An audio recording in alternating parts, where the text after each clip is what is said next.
हमें आशा ही नहीं पूर्ण विश्वास है कि इस कोरोना वायरस की मार में आप सब लोग सपरिवार सकुशल होंगे। जैसा कि आप जानते हैं,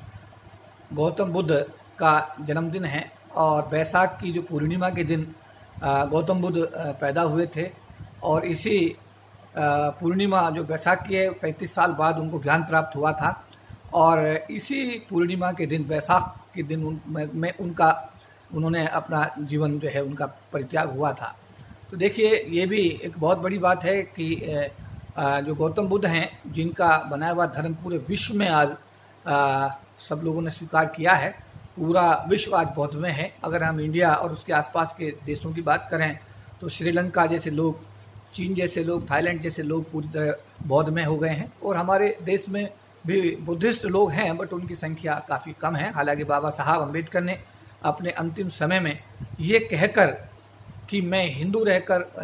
पैदा होना मेरे बस की बात नहीं थी, पर मैं हिंदू रहकर मरूंगा नहीं, उन्होंने अपनी वेदना और पीड़ा का इजहार तो किया था। हम लोगों ने बाबा साहब अम्बेडकर के बताए हुए सभी चीज़ों को ग्रहण करने की कोशिश तो की है, लेकिन बहुत सारी आबादी हमारी ऐसी है जो बौद्ध धर्म को अभी तक स्वीकार नहीं कर पाई है। हमें इस विषय पर भी चिंतन और सोचने की आवश्यकता है। मैं बताना चाहता हूं कि मैं भारतीय जीवन बीमा निगम में बतौर प्रशासनिक अधिकारी कार्यरत हूं और साथ साथ मैं भारतीय जीवन बीमा निगम अनुसूचित जाति जनजाति कर्मचारी अधिकारी कल्याण संघ का राष्ट्रीय प्रधान महासचिव हूं और इसके अलावा सारे संगठनों को, सरकारी विभागों को मिलाकर जो महासंघ बना है उसका भी मैं 1997 से प्रधान महासचिव की जिम्मेदारी निभा रहा हूं। मैं आज बैंकों के लोग, आप LIC के लोग,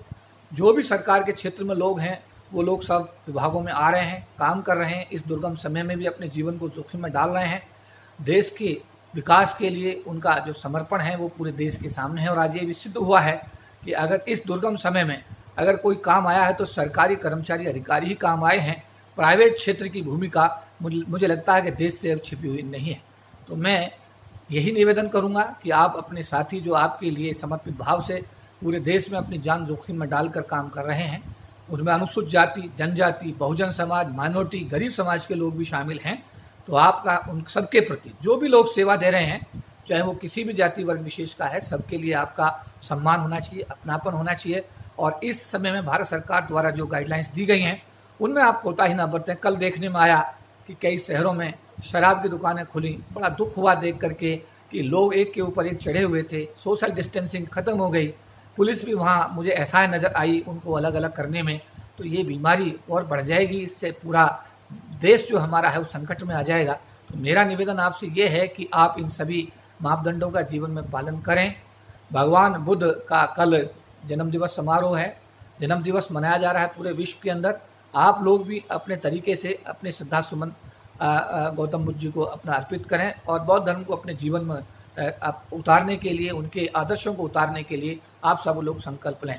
साथ साथ अभी मुझे बड़े दुख के साथ अपने समाज को, बहुजन समाज को सूचित करना पड़ रहा है कि इन दिनों में जबकि पूरी दुनिया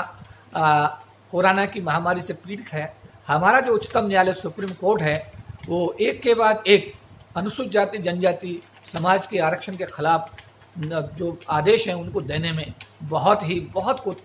मतलब यह है कि ईमानदारी से काम कर रहा है। बड़ा अफसोस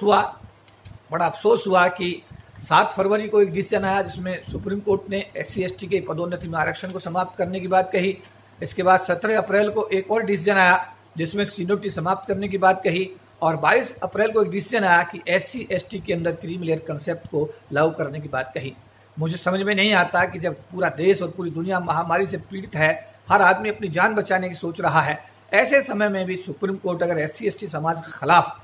ऐसे जजमेंट दे रहा है तो ये निश्चित रूप से एक बहुत ही दुर्भाग्यपूर्ण बात है। इस संबंध में हम लोगों ने जूम के माध्यम से कई मीटिंगें की हैं और आने वाले समय में भी इस संबंध में हमने 10 वकीलों की टीम तैयार की है। वो इसको लीगल तरीके से सुप्रीम कोर्ट में चैलेंज करेगी और जैसे ही ये लॉकडाउन खुलेगा उसके बाद में जब सरकार की तरफ से इजाज़त मिलेगी मिलने की जुलने की, तो हम सब लोग मिल करके भावी आंदोलन समाज के हित में तय करेंगे। तो मेरा निवेदन है समाज के सभी आम और खास से,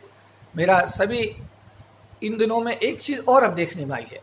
कि हमारे लोगों के साथ एट्रोसिटी इतनी बढ़ गई है, SC/ST समाज के साथ में इतनी एट्रोसिटी बढ़ गई है। तो मेरा निवेदन है भारत के माननीय प्रधानमंत्री जी से, भारत की सरकार से, कि जहां लोग कोरोना वायरस की मार से अपनी जान बचाने में एक तरफ परेशान हैं, वहां सामान्य जाति के, सवर्ण जाति के जो ऐसी मानसिकता जो के लोग हैं वो हमारे लोगों के साथ एट्रोसिटी करने में भी कोई कोताही नहीं बरत रहे हैं। तो मेरा निवेदन है कि इस विषय में भी सरकार ध्यान दे। हमारे SC/ST समाज के साथ इस कोरोना की महामारी के दौरान भी एट्रोसिटी बढ़ रही हैं, उन पर विशेष ध्यान दिया जाए और ऐसी चीज़ों को रोकने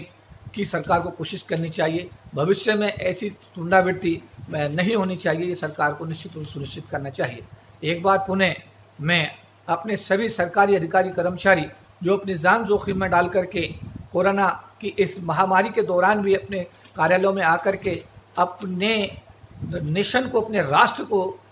ऊपर करने के लिए, राष्ट्र को आगे ले जाने के लिए काम कर रहे हैं, उनकी जितने भी प्रशंसा की जाए उतने कम है। और विशेष रूप से मैं अनुसूचित जाति, जनजाति, OBC और माइनॉरिटी समाज के लोगों का मैं धन्यवाद करना चाहूँगा। मैं धन्यवाद करना चाहूँगा, डॉक्टर्स का धन्यवाद करना चाहूँगा, नर्सिस का धन्यवाद करना चाहूँगा, मैं पुलिस कर्मियों का धन्यवाद करना चाहूँगा कि इन सब लोगों ने निश्चित रूप से अपनी जान को जोखिम में डाला और हमारी जान बचाने के लिए दिन रात काम कर रहे हैं। इन लोगों को जितने प्रशंसा की जाए, जितने इन पर फूल बरसाए जाएं, जितना इनका हौसला अफजाई की जाए उतनी कम है। तो मैं इसी उम्मीद के साथ कि ये जल्दी ही मैं भी रोज़ाना नियम से अपने कल्याण संघ के मुख्यालय में रोज़ाना आता हूँ। डेली जो भी गतिविधियाँ हैं उनको संचालित करने की मेरी हमेशा कोशिश होती है। आप लोगों से मैं जूम के माध्यम से मेरी हमेशा कोशिश रहती है कि मैं आप लोगों के साथ बात करूं, आपके साथ शेयर करूं, आपके दुख सुख को जानूं, अपनी स्थिति से आपको अवगत कराऊं। तो आपका जो कल्याण संघ का मुख्यालय है कनॉट प्लेस स्थित, ये रोज़ाना नियम से खुलता है। मैं नियम से इसमें रोज आता हूँ और जो सोशल डिस्टेंसिंग है, भारत सरकार के जो डायरेक्टिव्स हैं उनका पूर्णतया पालन करते हुए आपका दफ्तर नियमित रूप से खुल रहा है और नियमित रूप से हम अपने समाज के काम को आगे बढ़ाने के लिए प्रयत्नशील हैं। तो मैं एक बार पुनः आप सबका साधुवाद करता हूं और गौतम बुद्ध जी के जन्म दिवस के इस शुभ अवसर पर आप सबको अपनी शुभकामनाएं प्रेषित करता हूं, आपको बधाई देता हूं और उम्मीद करता हूं कल आप अपने घरों में रहते हुए शांति प्रिय तरीके से, तरह बाबा साहब अम्बेडकर जी का जन्मदिन 14 अप्रैल आपने अपने घरों में रह करके सेलिब्रेट किया, इसी तरीके से आप गौतम बुद्ध जी के जन्मदिन को अपने घर में रह करके सेलिब्रेट करेंगे। इसी के साथ जय भीम, नमो बुद्धाय।